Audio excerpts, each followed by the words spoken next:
is on the topic Successful DevOps Strategy for Business Growth. And for this, I would like to invite on stage Ms. Namrata Dixit, who is Head of Cloud, DevOps and IT Transformation at Mercedes-Benz.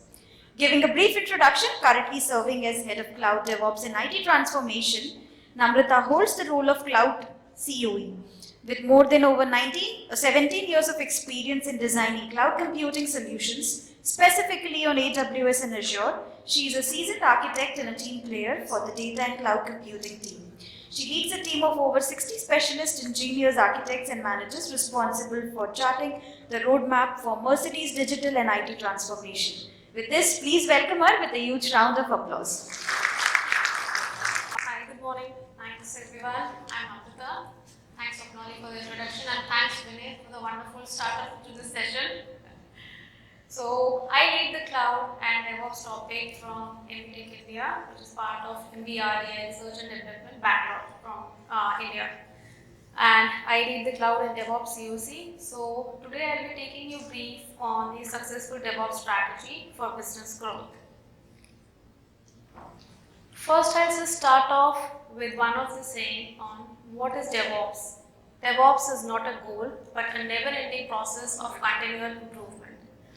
I'm not sure if all of you would agree with me, but nobody or any product or any service organization can claim that we are self-sufficient and we have implemented DevOps to a successful strategy. We are done with it and done and dusted. It's continuously evolving, it's continuously improving, and there are so many tools, technologies, GenAI concepts that Vinay also talked about, and n number of things that are coming in. So it's as long as your software development cycle exists, the DevOps will definitely exist. And since in last decade, because of this huge technological advancement and transformation nature that every industry is evolving as a software industry, and that comes from Mercedes itself. Now, Mercedes is not just a car with an engine and wheels on it. It is a software-driven vehicle. The entire car runs on a software, on a proprietary software, in fact, on the MBOS that we call Mercedes-Benz operating system. So just imagine, we have n number of cars running on this software and we have to roll out updates to these cars continuously, to these over-the-air updates, and that's where DevOps play a very integral role. Not only with respect to car, we have lot of applications within enterprise IT that supports your applications running on Mercedes sales or after sales or car operations or vans or our global HR functions. Everybody in all of these applications, DevOps definitely play a very important role.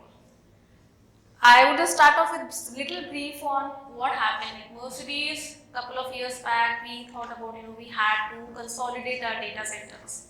So while we were consolidating our data centers, we had an urgent need to push the applications to cloud. So entire, this process of digital transformation or IT transformation started a couple of years back, where we identified which will be our key data centers, key edge centers, and then how we are moving applications to cloud, the one that can be done and the one that stays on the premise, there should be proper justification for it. Now with that, once the applications were moving to cloud, DevOps definitely became more and more imperative to be strategic and to be defined for all our applications. And it's still growing, and it is still, I would not claim that we have reached its zenith and we are now optimum usage of DevSecOps or DevOps, but we are still growing and we are still evolving in this area. DevOps in driving digital transformation. Now, there is no clear definition of digital transformation as for me. It can be different for different products, different services, industries, but overall the essence of digital transformation is, yes, it is a technological advancement that the companies are trying to bring in to enhance their customer experience. Now, customer experience, it could be your internal stakeholders, the people within the organization who are using applications, or it could be external stakeholders, even our customers who are driving MB cars day in and day out. So, how is DevOps helping in driving this digital transformation, which is a little small aspect of it. So, we'll just go through a few of the key topics here. A lot of these topics, yes, Vinay has already covered, and these are truly the essence of DevOps itself, of continuous integration and continuous development, automation of infrastructure and configuration management, monitoring and observability, and agile development methodologies. Now, we at NB, we were traditionally, yes, every year, like every organization, we were into waterfall, how we started, and since I started my career back in 17 years back, it was all about, give us the requirement and go live is next year sometime. So now go live happens every seconds, or for example, Amazon does every 11 seconds or 12 seconds, upgrades are pushed to production. But now that entire paradigm shift has happened, and now we have evolved into agile. And now earlier we moved into Scrum, weekly sprints, 2-week sprints, 3-week sprints, and now at NB we are also adopting SAFe. So as part of SAFe, we are also taking in art, and we are taking in all the bigger frameworks of bigger projects where we have different teams and organizations working within NB, and how we are trying to bring it all together. So there is a lot of things cultural, because DevOps is not just about tools and tests that you use to start from build till deployment. It is also about the set of principles and the cultural shift that is required within your organization. And every organization is adapting to it and trying to accept it and trying to work together for it. Communication, collaboration are very key important aspects when it comes to DevOps. That's how the teams are being formed. And that's how we say that we have a swarm team of people working on a sprints or regular sprints. Everyone has their own designated responsibilities with it, and how they come together for a successful delivery. With these DevOps key matrices that we see here, what is the outcome that we are seeing at the end of the day that enhances customer experience? Is the standardized build to develop life cycle. Now, when I say standardized build to develop life cycle, we are in NB also are trying to standardize, because there are too many tools, too many open source tools, too many enterprise, purchase tools that are available. So how do we standardize it? Every project is using their own set of tools and technologies. We want to standardize it. We want to create a golden path around it, and that's where we are also focusing on creating a golden path, start from build to deploy into the production, and then definitely followed by the feedbacks, and then continuously improving this entire pipeline. Accelerate software delivery.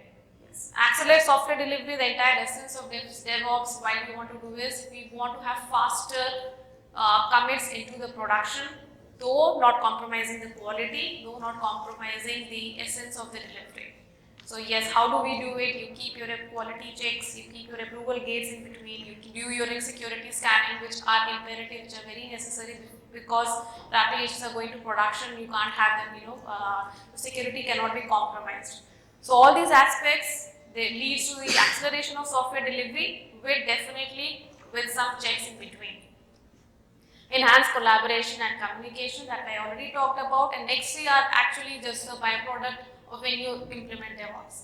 Cost reduction, cultural transformation, yes, definitely needed, and increased visibility. Now, since for ND also more and more our applications are moving to cloud, and for those on the data center, we are trying to definitely look into what is the visibility in terms of quality, visibility in terms of cost reduction that we can also bring in. Because just like a bubble in the cloud, the day one it all looks good, but day 10 you realize no, your expenses are going very high. Now, where are the areas in the entire DevOps cycle? What is the infrastructure that you have already procured for your application? Is it too high? Is it too low? And this all comes into picture. And with a successful DevOps strategy, when you have it implemented, it gives you visibility of your entire cycle and gives you avenues where you can also reduce the cost and hence bringing back the money that you are spending into application development. So, if DevOps is such a powerful strategy and we are all gathered here, then why are organizations still facing challenges in adopting it? And this holds true for us as well. We also faced initial hiccups. So these are the initial challenges that we also looked at, is the cultural resistance. Definitely, people have to be trained, people have to be formed, that they have to come together for an agile Scrum methodology, how they have to work in together. Change management. Everybody should be open in for the change that we are trying to bring in when we work with DevOps. Resource skill set. This is one of the key areas where even I struggle even today, as of today, on finding the resource skill set, because there are too many tools and too many methodologies When you're on-premise, when you're using on-source, open source, on-premise tools, or when you're using cloud, the skill set differs at varied level. You cannot have one jack of all trade. You need to find that you have to upskill your resources within your organization, which we are also doing at MB to upskill our resource skill set so that we have a comprehensive skill set expertise within our team. Tools and technologies, because of such an ocean of tools and technologies, which is the one that we want to pick it for. Need for continuous learning and development, compliance and security, definitely, because we have our applications running in different regions in India, in China, and US, and in India, and everywhere the rules and the country regulations and compliance is varied. So definitely we have to take care of those measures. And lastly is defining success criteria. How do you define your, that your DORA, or your DevOps have been successfully implemented? What are the matrices that you're looking for? Is it your DORA matrices is sufficient? Is, just from starting of build until it goes into production, those 4 matrices is enough for you to identify that whether your application or whether you can really, quantify that yes, my DevOps is a strategy? Answer for me is still a little hazy. Because the reason for this is because I just identify one of the areas that when we start any of a project in any or outside organizations is also what I have seen, and the developers right from day one when they start working in a project, it takes a lot of time for them to probably to install software, IDs, versions, libraries, everything on their laptop itself. That itself takes a lot of time before the build starts. So yes, when I see for DevOps cycle, I also see that how quickly my developers as part of developer journey are quickly onboarded to project and they start contributing to the projects. So we at NB are also looking in for avenues how we reduce this latency of developers being onboarded to a project and how they can start coding right from day one and use the product and increase the developer productivity when it comes to application development.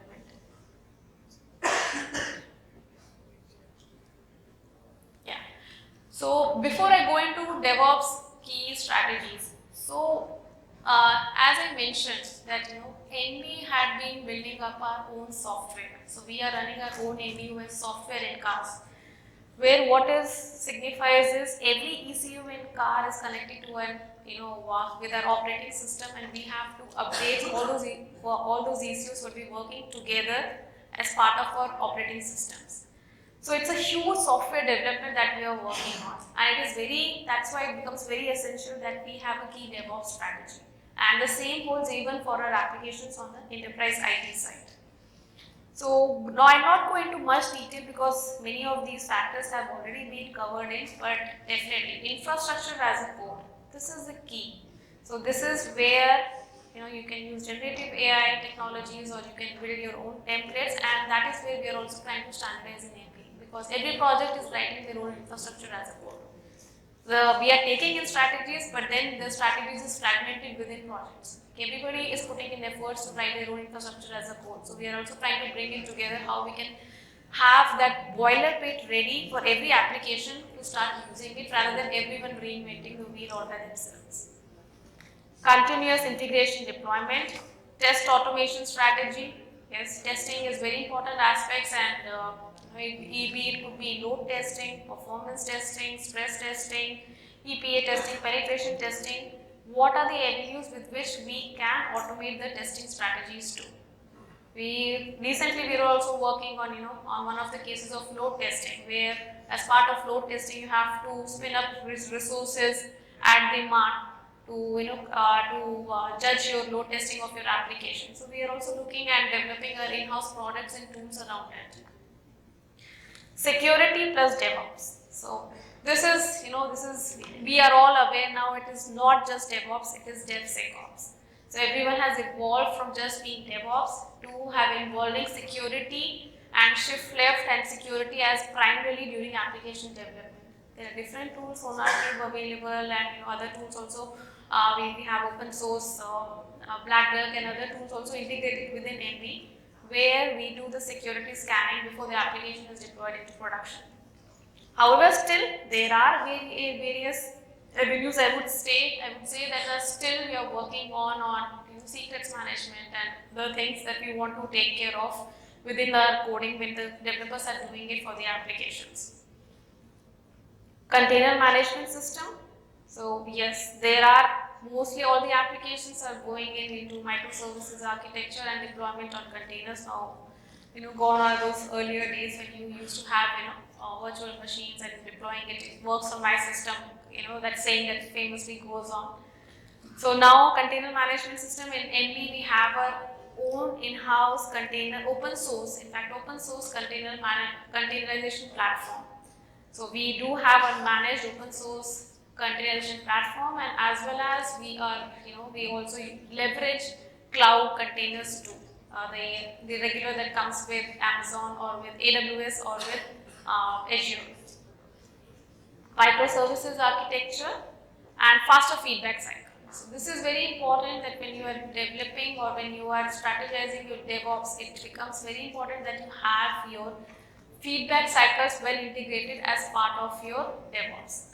So, the continuously feedback that you are getting in, it could be in terms of your engineering matrices that you have already laid in, but these feedback should be coming in as part of your Scrum, and then everybody is aware of it, your entire development team, and they are working on it.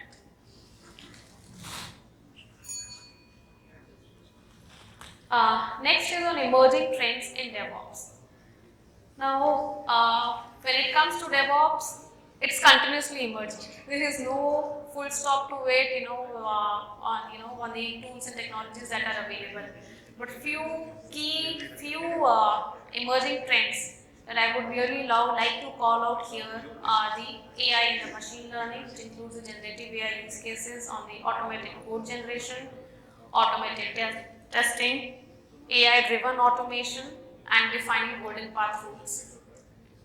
One of the trends that we are also catching up along with, we're looking at the other product organizations is building up our own developer portal, where we want developer to be onboarded, on day one. There they have a defined golden path also set with them, and this golden path would be enabled with generative AI technologies with the different automations in the space, and then how the product can be deployed into the production. This includes the automated monitoring and the observability as well.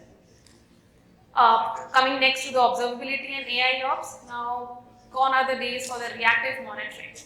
Proactive monitoring is the key for any successful enterprise, and that is where we are also investing in to have proactive monitoring so that the errors can be fixed in before they even are recognized or before they even happens in the production systems or with our customers. And especially when it comes to car, we cannot have an error margin of having reactive monitoring too. So for observability, we have intelligent alerting, automated capacity planning, predictive maintenance, anomaly detection, and log analytics and metrics, which goes hand in hand with the observability tools.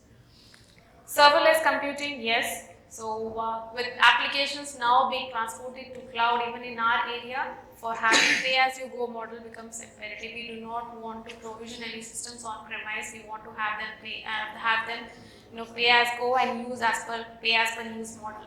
So that is where we are also moving on to.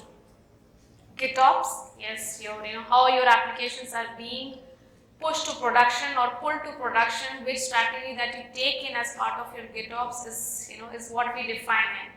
Generally, yes, we do go in for the pull mechanism, but then yes, that is where the organizations have to decide which is the perfect or which is the ideal DevOps strategy that they want to evolve as part of GitOps. Shift-left security, start early and improve code quality is what I have already talked about with the different tools that we are already that we can use and we are already using even in MB when it comes to on the security aspects. So MB has a perfect blend of open source and enterprise. We have SonarQube, we are using Black Duck, we have even for container registry, we have our own open source hardware managed tools, and we are also giving back to the community in these areas, and especially also in our own containerization platform. So this entire DevSecOps lifecycle, the products that we are using, we are also very key part of the FOSS community and where we continuously give back, and that is also key effect to it.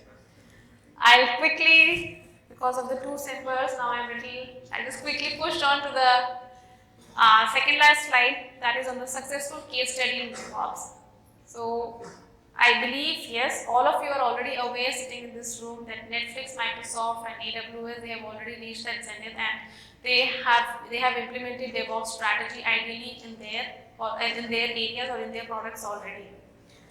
Netflix, yes, containerization and all is what people are already working on, but chaos engineering of identifying and inflicting defects into their production system by purpose and trying to define how the system would behave is a very key integral part. And that is where in MB also we are also strongly believe in the chaos engineering for all the production line applications. That we need to continuously monitor that all the unsuspected or all the visible changes or the invisible defects that were not testing it before could have been recognized. Microsoft Azure develops. Microsoft in fact have their own in-house developer portal as well, where they all the resources are onboarded and the boilerplate code is available so that you can do faster application development. And the same goes for AWS, where they have clearly defined their well-architected framework. Changing role of DevOps leaders. So I stand here today representing DevOps for MD, and I am sure all of you here, delegates and all the others are also here from the same field. So as a leader, what are the aspects that we are also looking in to continuously monitor and to continuously evolve within our organization? So I've listed on few here on the automated champions, on what the automated tools and practices that we would like to bring in, continuous improvement via mentoring to our people, leadership and mentoring. Even in our leadership round, we have it is all coming from top-down approach, how we want to drive DevOps mindset culture. We are going in for project to product mindset. So it's all coming down even from our top management and further drilling it down to our application teams. And lastly, in the developer portal, on defining what is your true golden path where you want your organization to work in, so that everybody is not working in silos. Not all the projects are working in silos and fighting their own battle. There should be a golden path set for them to work on. With that, I'll just come to the end of the slide where we have tools and technologies, and from MB end, yes, for planning, Jira, Confluence, Git, Maven, for continuous integration, Jenkins. Test is Cucumber or Selenium, or for deploying releases, Kubernetes highly for us, and continuously inspection and monitoring is little staggered even for us as of now. So we are also using other enterprise tools available in the market for the monitoring and the observability part. So with that, I would like to conclude and thank you very much for listening.